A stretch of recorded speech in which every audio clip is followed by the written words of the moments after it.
I think let's start with backs. Change things up a little bit. Find our way onto our spine and just settle in here. Just think about what your body can utilize the most to be fully at ease.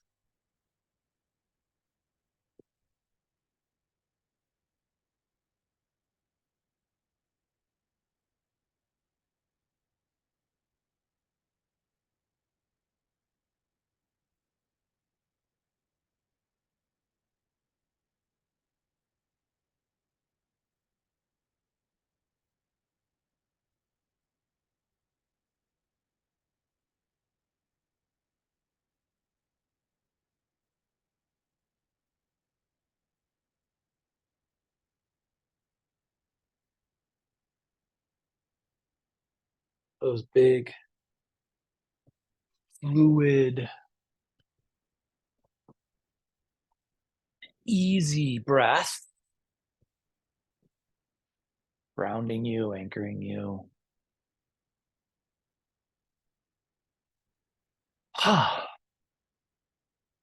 Readying you for tonight's practice.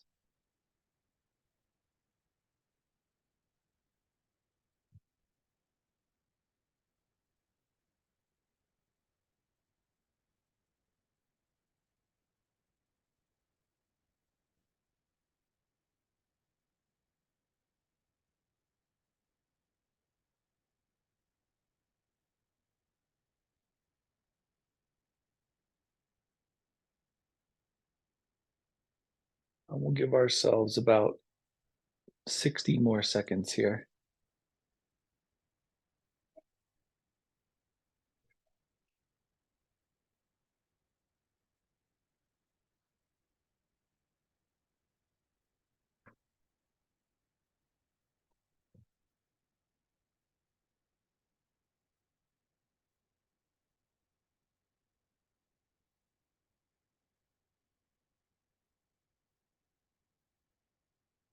Just letting that inhale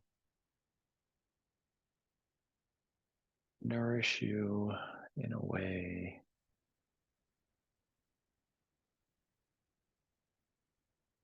that will benefit your practice tonight. Last 15 seconds.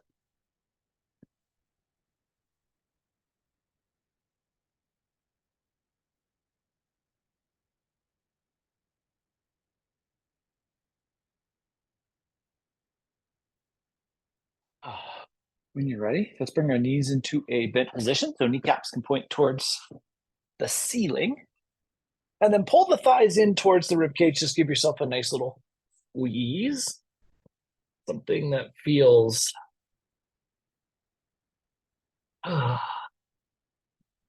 compressive.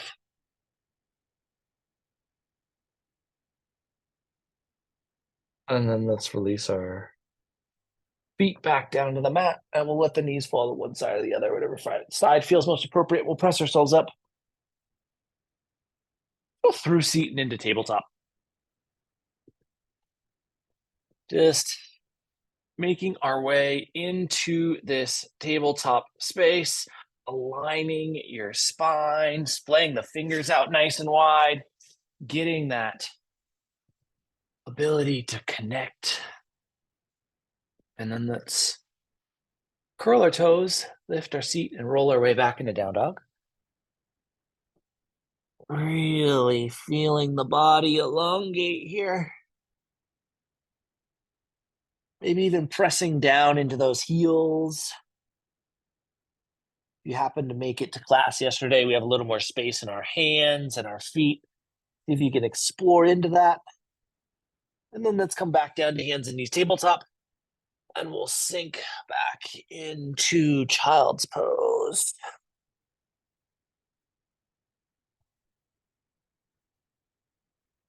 Landing in your child's pose and looking at your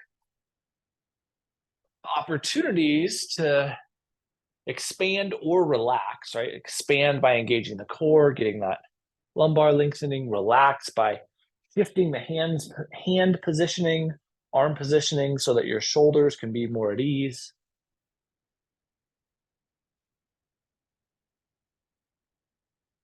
Last 15 seconds here in this child's pose.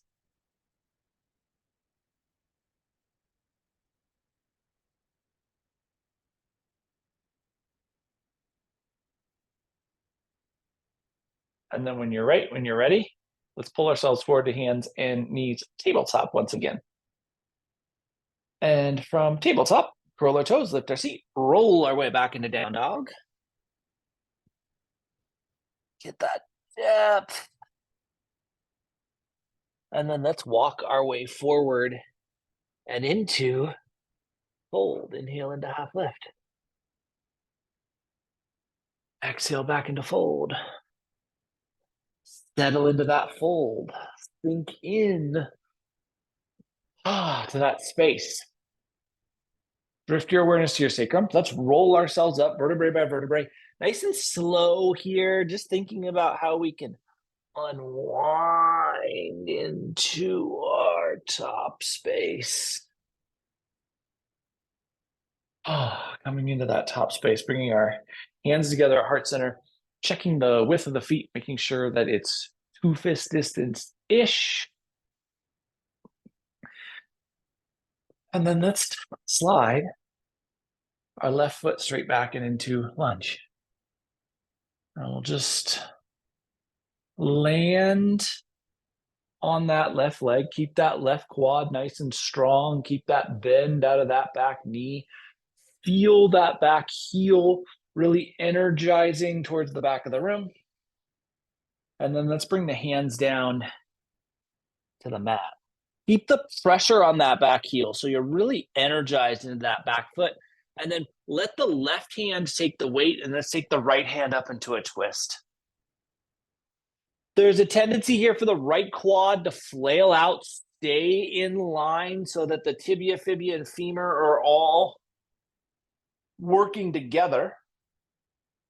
And then let's bring the right hand down. Let the left heel ground and bring our right hand to the medial edge. We'll open up into a little side angle. Find that place where the left shoulder really clicks into place. It always feels like it's going to be there when it's back here, but when you bring it forward, there's really a spot where it just locks in and you know you have that verticalness. And then the left heel spins up, left hand comes down. And let's slide forward into fold. Inhale into half lift. Exhale back into fold. There's some nice asymmetry here as you settle back in. Let the torso find its way into balance, and then let the torso's fold kind of work backwards into more symmetry in the feet.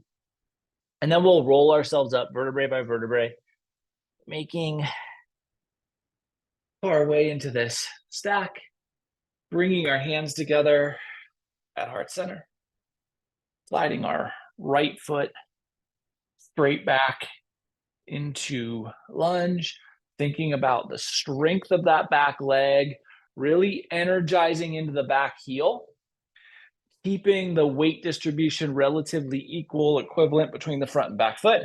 And then we'll bring our hands down to the mat, keeping that pressure on the back heel. Transfer your weight to your right hand and let the left hand come up into the twist. Again, looking for that point where the shoulder really locks in the stability. And then left hand comes down, right heel comes down, right hand extends up, side ankle. Finding that shoulder lock.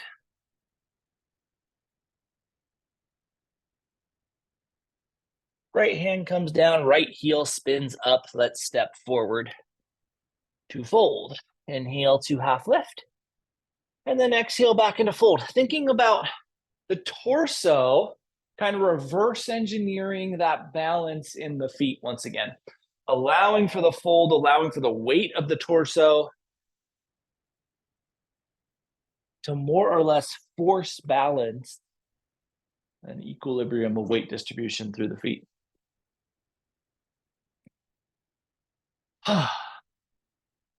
Eventually, we are going to drift our awareness to our sacrum and roll ourselves up vertebrae by vertebrae into mountain once again. Finding our way into this top space, letting our camera blur a little bit and our glutes kind of support the shape. And then let's sink the seat back towards chair, really focusing on that verticalness of the tibia and fibia. Eventually, we'll sweep the arms out, fully express that chair, and then push back through the hamstrings and take yourself into fold. Settling all the way into that bottom space of our fold. Then we'll plant our hands and we will walk our way back into plank. And from plank, let's slowly, gently, delicately lower ourselves down to our belly. And slide your elbows forward for Sphinx.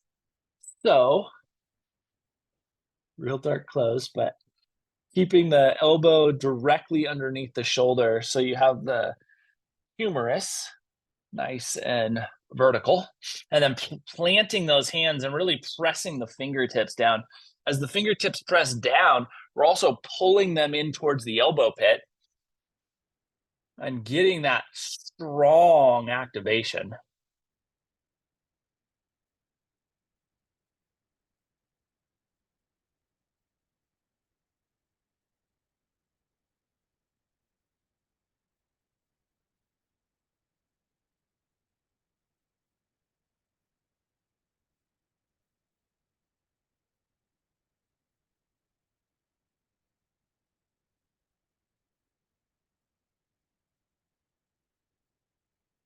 Last 15 seconds here.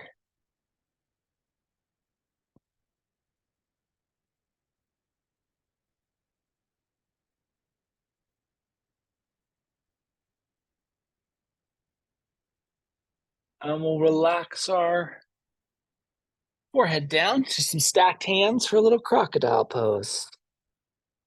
Little ease. Back into our shoulders, maybe length into our lumbar.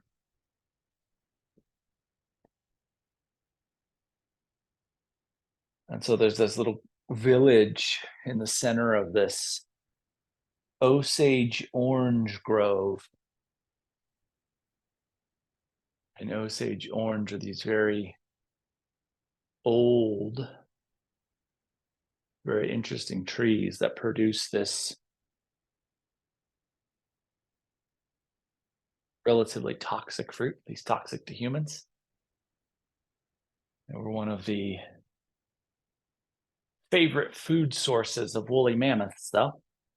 And one of the very few trees that still exist from the time of woolly mammoths on this continent. Give ourselves just 15 more seconds here.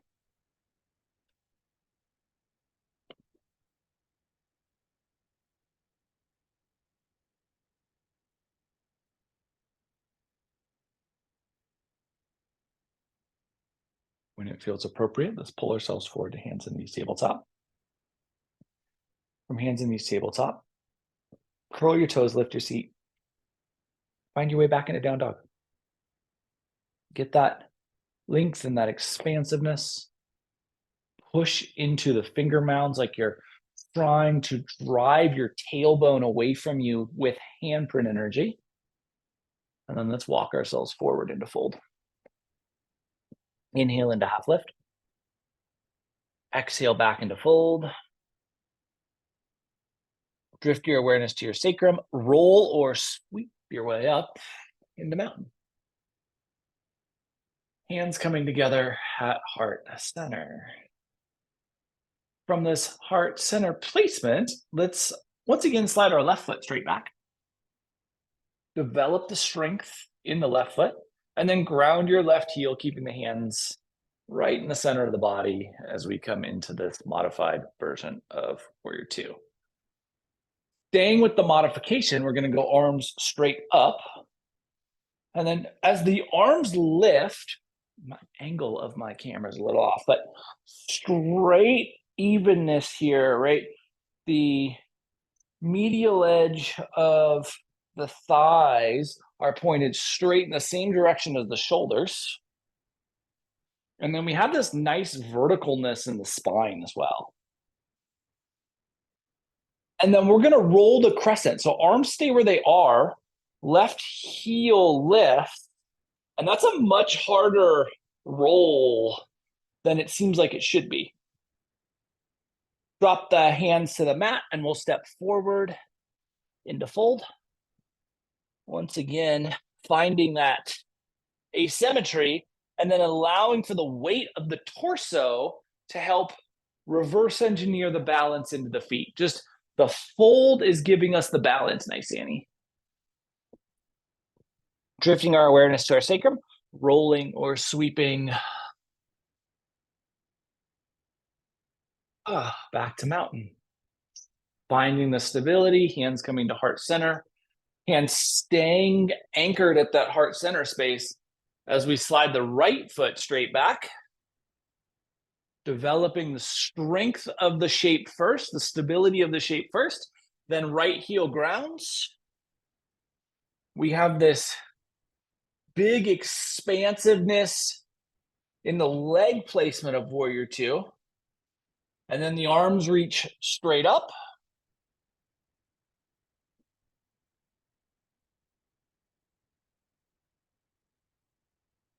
Think about the width and the direction of the shoulders and that medial edge of the thighs. And then we'll spin that all to the front. Shoulders roll, back heel lifts, and we find our way to a traditional alignment of crescent with a little bit more challenge, a little bit more strength in that back leg. And I'm just gonna, there's no knee bend there, it's just my pants. Put the hands down and we'll step forward into fold. Feel all the space around the hips here. Really think about how much room you've given that anterior hip capsule, and then the placement of the femoral head deep in the hip socket so that your torso can really deeply find its way into this fold. And then we'll plant our hands and we'll walk back into down dog. So driving the weight back. When you transition from the front to back into down dog, it's really easy for the weight to stay in the torso. Drive back into that space. And then that shift forward to plank, and we'll lower ourselves down to our belly. Stack your hands and let's bring our right ear to the hand stack here. And then we're going to bend the left knee for a little half frog. So bringing that medial edge of the thigh in contact with the mat. Aiming for that, right? Not necessarily medial edge of the thigh, because the leg may not bend so that you're even with the hip, right? It just depends on what feels okay for your hip structure here. If this feels like it's no challenge at all, you can go left ear. Adds a little cervical spine twist, but the right ear is also a perfectly well-placed opening.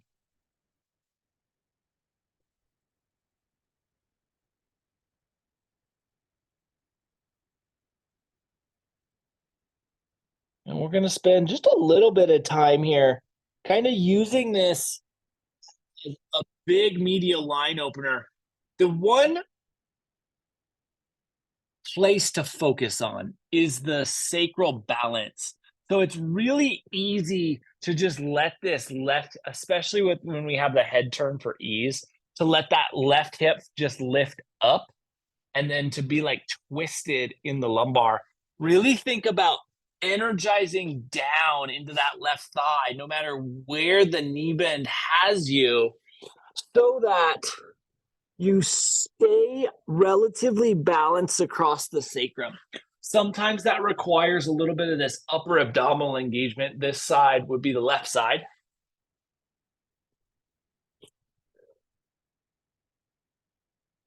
But stay as neutral as can be in the sacrum. And then let's extend that left leg so that it mirrors the right. Bring the head back to neutral. And then lift ourselves up and find Sphinx once again. Little low back bend. Good engagement in the glutes so that the low back's protected. This is more or less just a reset transition, so we're not going to be here super long. Last 15 seconds in this spot.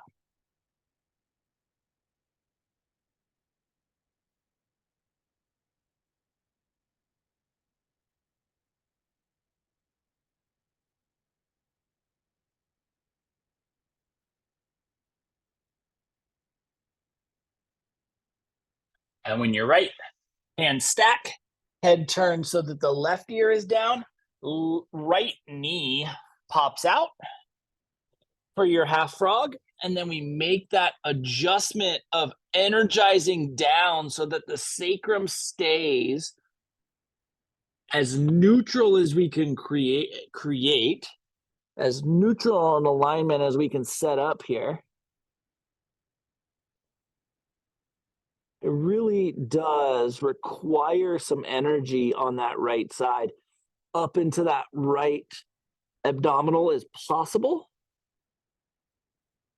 Kind of as a point of leverage down into the medial edge.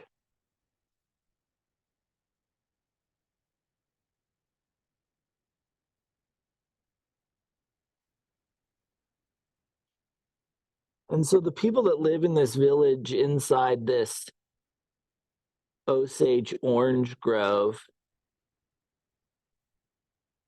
are archers. An Osage orange wood is known for its incredible durability in building bows and arrows. And so the entirety of their identity is really wrapped into this archery skill set and the creation of incredible quality bows and arrows. Last 15 seconds here. On side 2.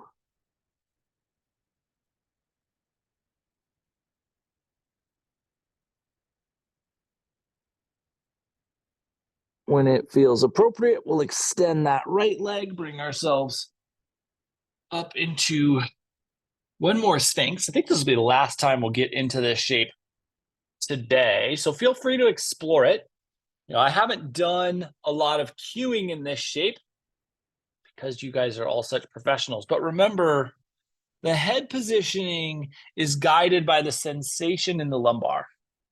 So if we're feeling compressed in the lumbar, we lower the head. If we're feeling like we still have space in the lumbar, we can continue to lift the head.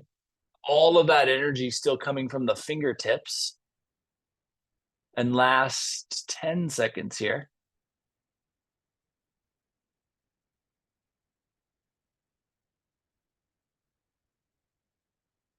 And we'll release our forehead down to the mat. Slide our hands underneath our shoulders, press ourselves up to hands and knees tabletop. From hands and knees tabletop, curl your toes, lift your seat, roll back into that down dog.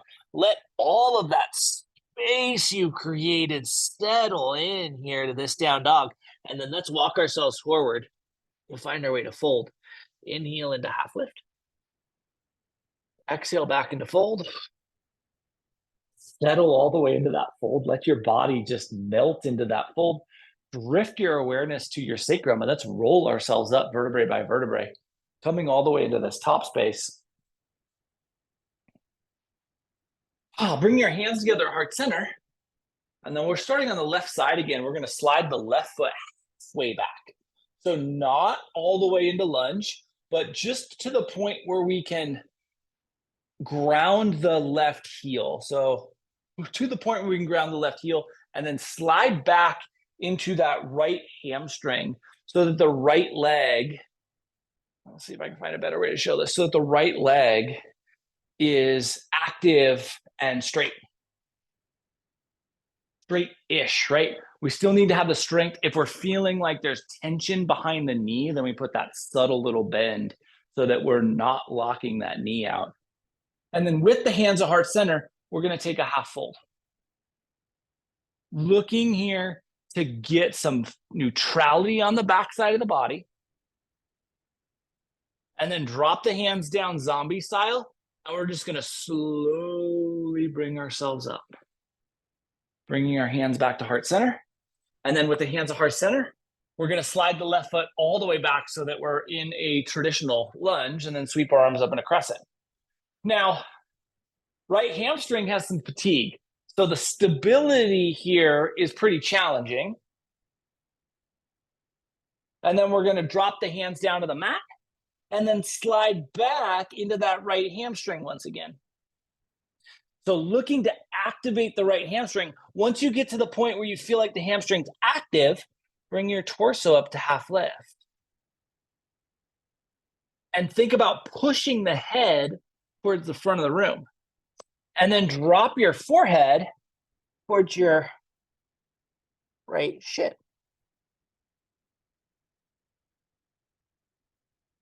And then we'll bend the right knee and slide the left foot forward for that asymmetry of forward fold once again.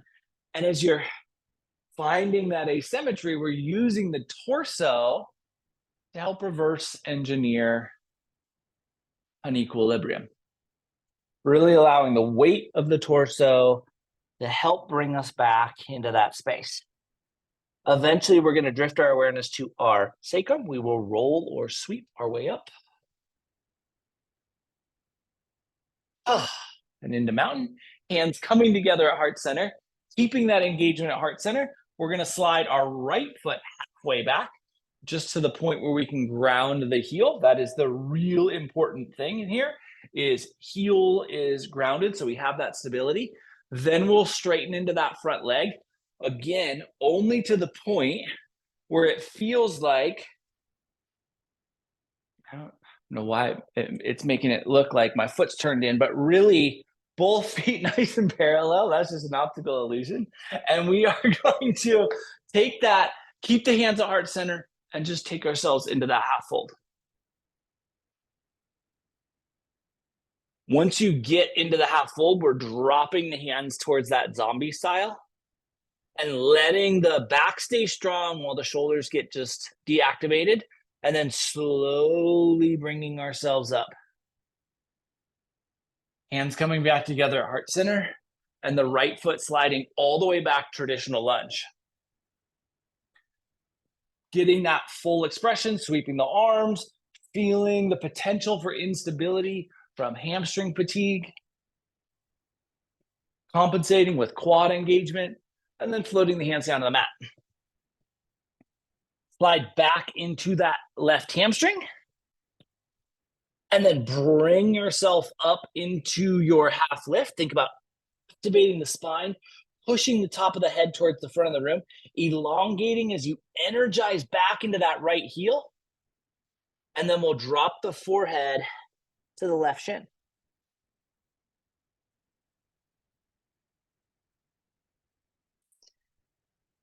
Eventually, we're going to bend that left knee and step the right foot forward. Exhaling all the way into fold, inhaling into half lift. And then exhaling back into the fold. Now there's like just a lot of room, right? You may not be perfectly symmetrical because we come into the practice with our own imbalance left or right, but can you just settle into the room of the fold, into the depth of the fold? Can you relax into the areas of restriction in the fold? And then let's sweep ourselves up, roll or sweep ourselves up into mountain. Hands coming together at heart center.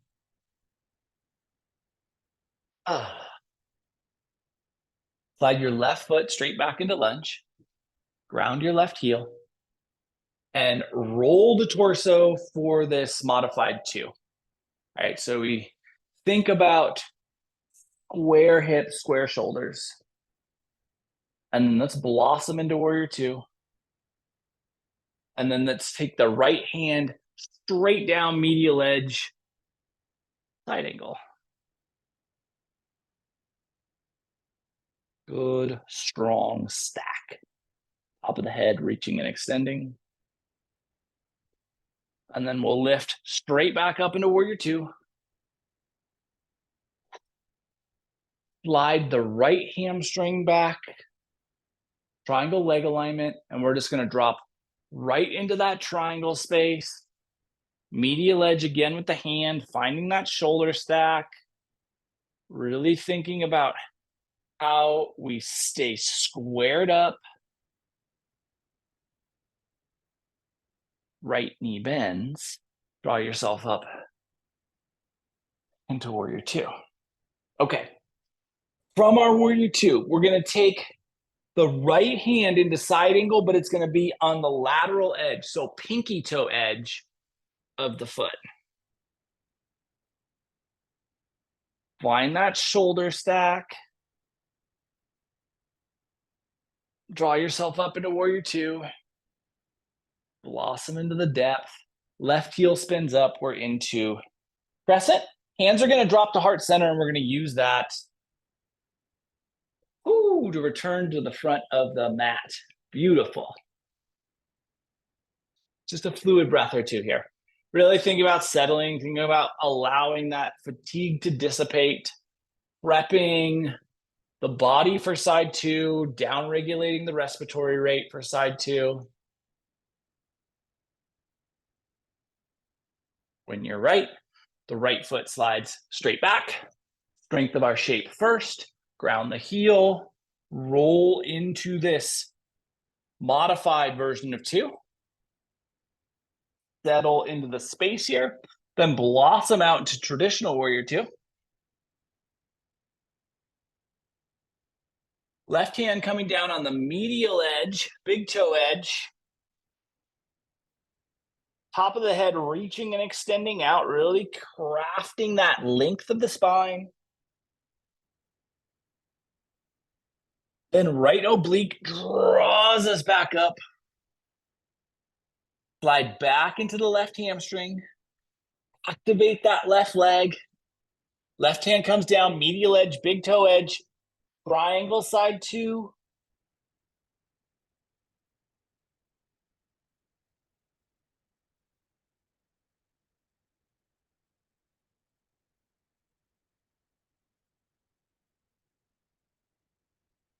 Draw yourself straight back up, bend the knee. Big, wide, warrior 2, and then we're headed to the lateral edge, pinky toe edge for this final little side angle of the sequence. Stack those arms, then draw yourself back up into warrior 2. Spin the right heel up, find crescent, good stability here. Drop the hands to heart center as you step to the front of the mat. Sweep the arms up and overhead. And exhale through forward fold. Inhale into half lift. Exhale back into fold. Plant your hands. Let's walk back into down dog. Get that depth of your down dog. Feel your hands drive the energy into your hips. Feel the spine expand. And come down to hands and knees tabletop. Let's sink back into child's pose.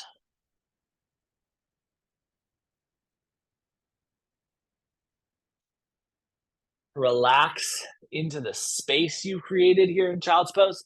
A lot of room to appreciate.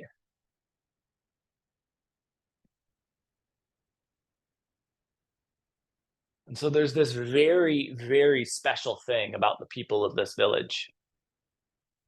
When they're born, on the distant horizon, in each one of their fields of vision, they see a green target.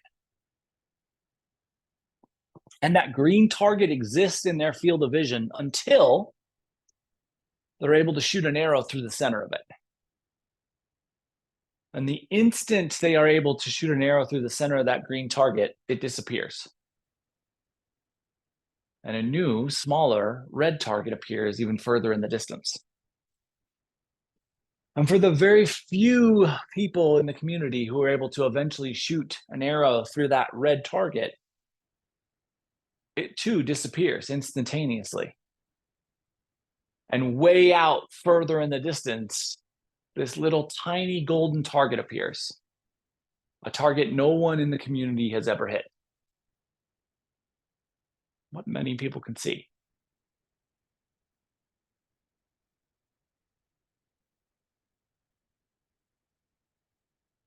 We'll give ourselves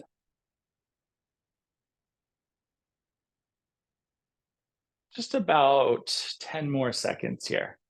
Just a little bit longer to breathe in, relax in, get those last little bits of shoulder adjustment. And then when it feels appropriate, let's pull ourselves forward to hands and knees tabletop. And from hands and knees tabletop, we're going to extend our legs out in front of us. Ooh, for a little staff. Now, we've been pretty posterior chain centric, pretty hamstring centric.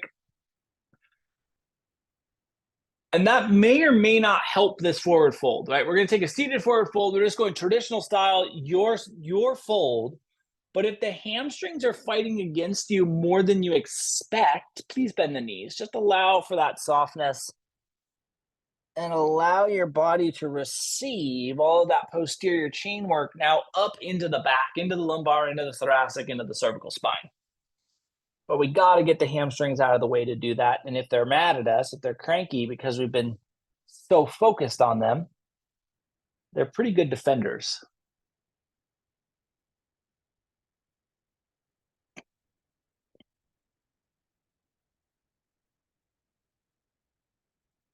And we're going to be here for 60 more seconds.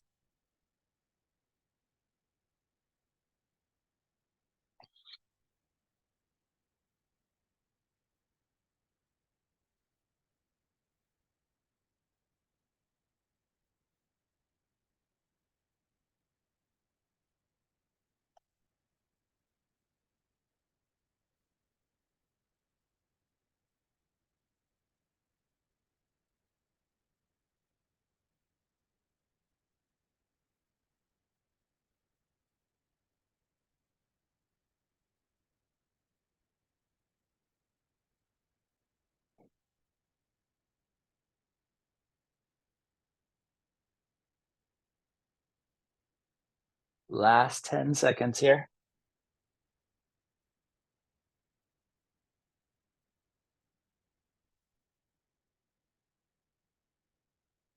And we'll walk ourselves up into seat.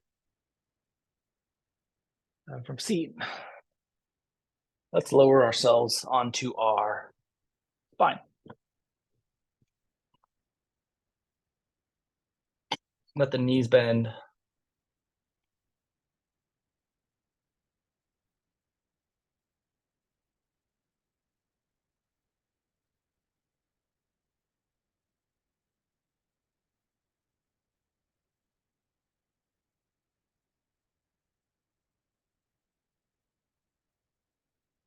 And just let your body be at ease here.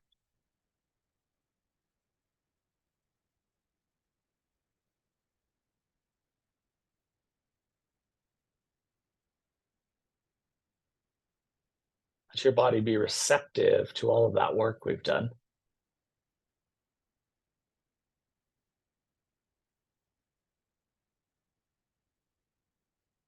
We didn't do necessarily more sequences than we might on any other night, but we did them in longer durations, right? We are more concentrated in our emphasis. And so maybe just reflect as you appreciate what you've done on how that impacted your body tonight.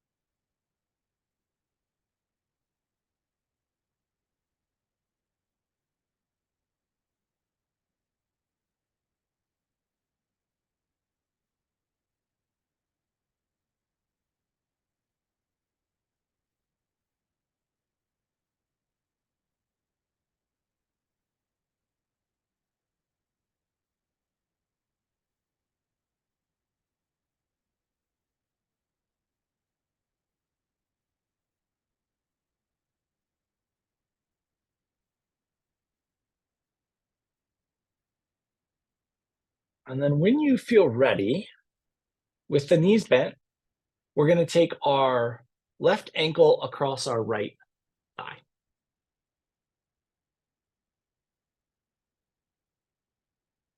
So that we have this little figure four. And then from here, and if this space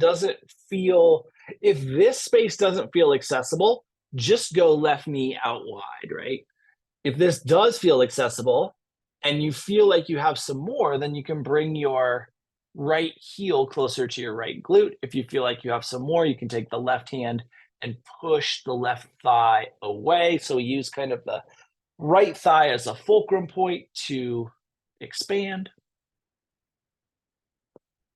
And then if you still feel like you have some room and you want to attempt this with the promise to yourself, because I can't see you, the promise to yourself that the back of your head and the back of your shoulders will stay connected to the mat, you can bring the right thigh into an elevation and then interlace the fingers behind that right hamstring. I'm very shy to offer this because what ends up happening a lot of the time is we get in this shape, and this shape is just bad. Just bad. It just compromises all the work we've done, and it doesn't offer the benefit that any of the other previous shapes would have given you. So keep the upper back connected, keep the back of the head connected if you're going to go into this interlaced figure four.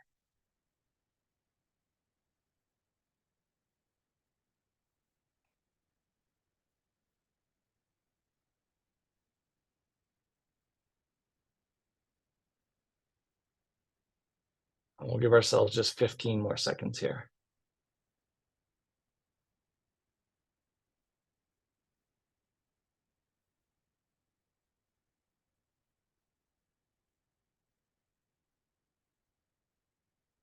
And then we'll release. If we're elevated, we'll bring the left foot down if it's on the thigh, and then both knees are falling over towards the left, arms out towards cactus, into a little static twist.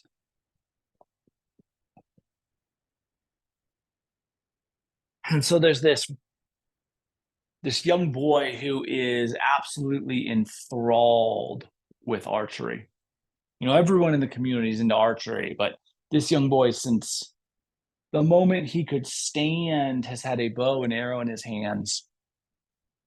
And from as long as he can remember, he has spent all day, every day shooting that bow and arrow. It is his favorite thing. And as he ages, it stays his favorite thing. And it is essentially his favorite thing until his peers start hitting that first green target.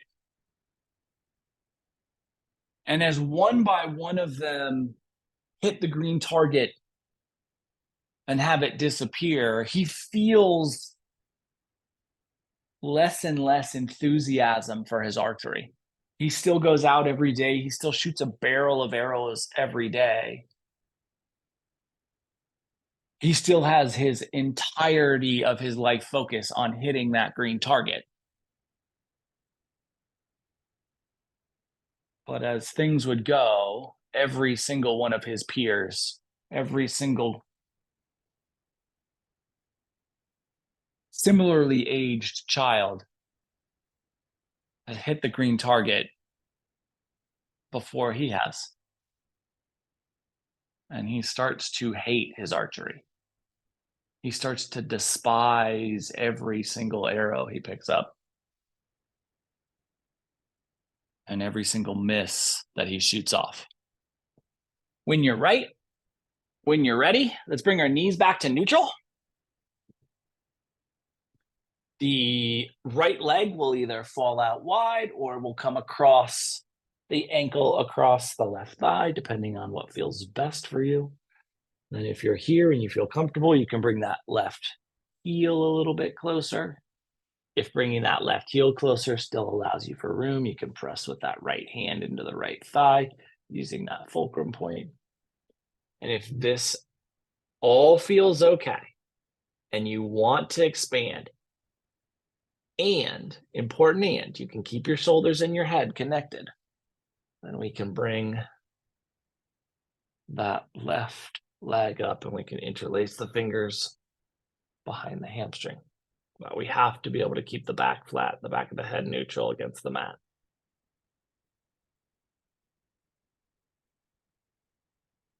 And I mean, really, we have to be able to breathe fluidly and easy, right? This has to be a shape of expansiveness, not a space, not a shape of tension.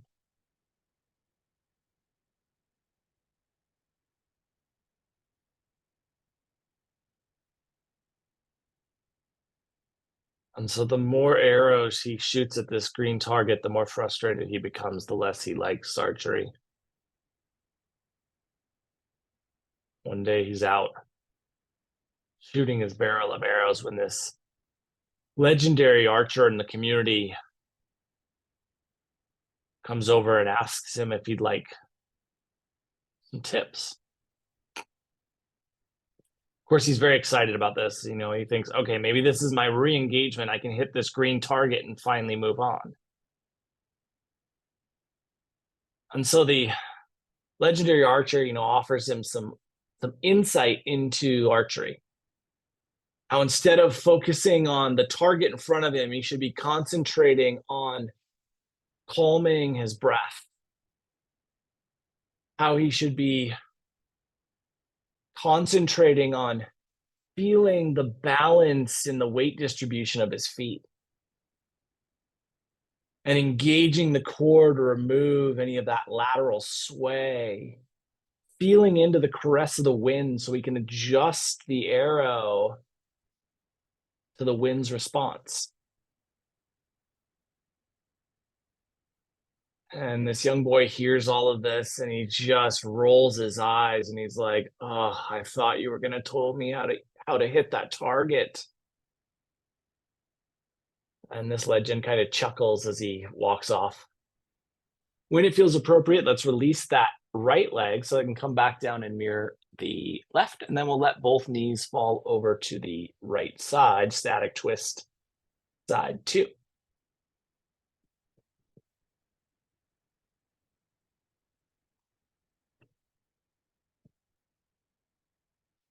And so day after day, this young boy goes out, he shoots this barrel of arrows. He likes archery less and less.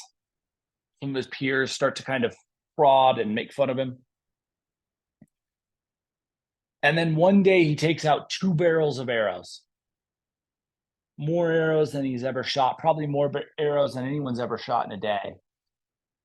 And he is determined to make this the day that he hits this green target.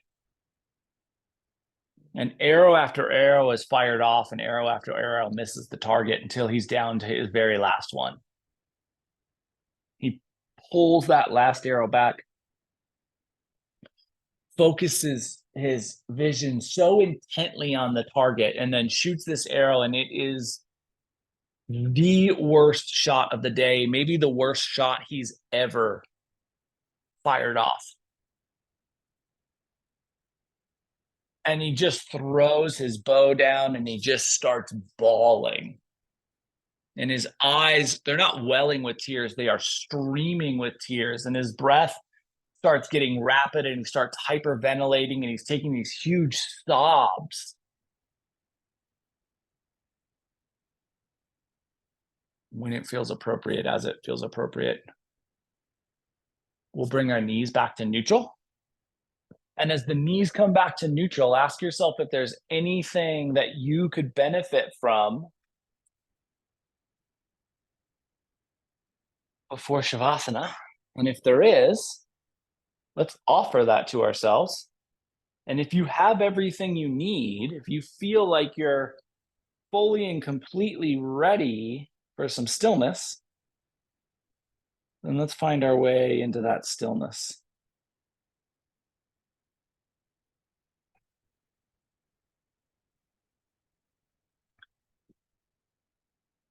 And so, with these heaving breaths and these streaming tears, his vision starts to blur. And for the first time in this young boy's life, his vision is so blurred that he cannot see the green target in front of him. And for whatever reason, that like gives him just enough to snap out of it. And he starts to calm down. And as he calms down, just finding your shape of stillness. As he calms down, as his rate of respiration slows, as the tears start to slow, he starts to notice that if he slows his breath down, he can clarify that target in front of him through the blur of the tears. And then if his rate of respiration picks back up, the target gets blurry again. And so he starts to play with this field of vision, blurring and focusing the target in front of him. And for whatever reason, that clicks in his head and something changes. And we'll just settle in here.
And the next morning, and this young boy wakes up, he grabs his barrel of arrows, he goes out to shoot them, and he doesn't even look at the target.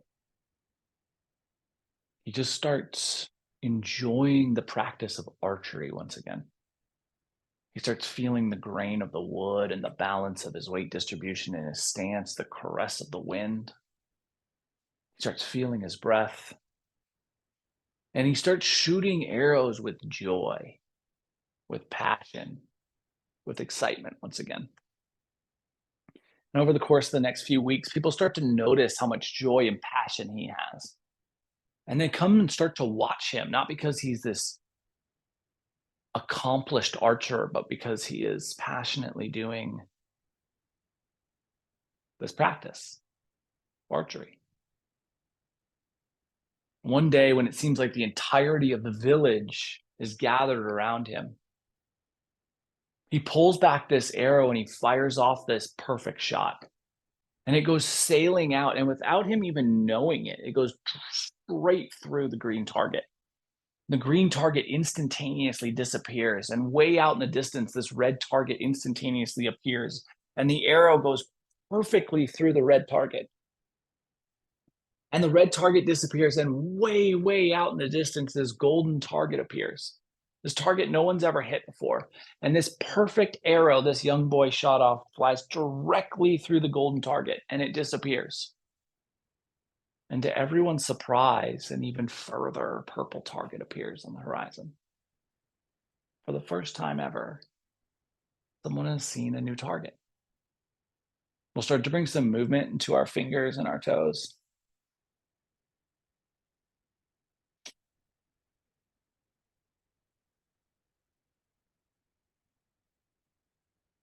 Into our wrists and our ankles, elbows and knees, shoulders and hips, neck and head,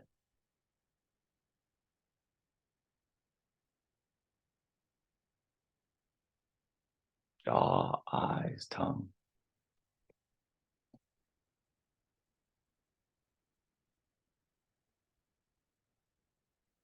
Eventually, the entirety of the body will move, and we'll utilize that movement to transition from the shapes we are in back into a seat. And in our seated space, we'll find a vertical spine, let our breath get fluid, and let our eyes close. And we'll inhale our hands together, heart center.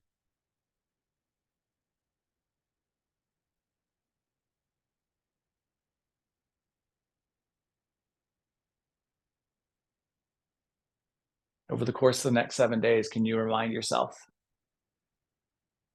that goals are nothing but boundaries you've set for yourself?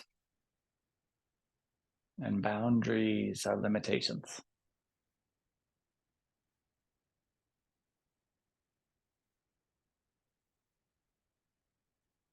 Thank you so much for being a part of this evening's practice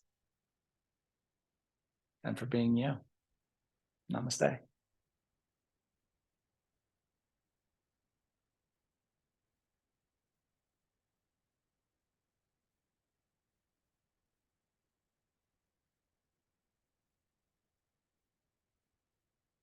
Happy Monday night, everybody. Appreciate the heck out of you being here.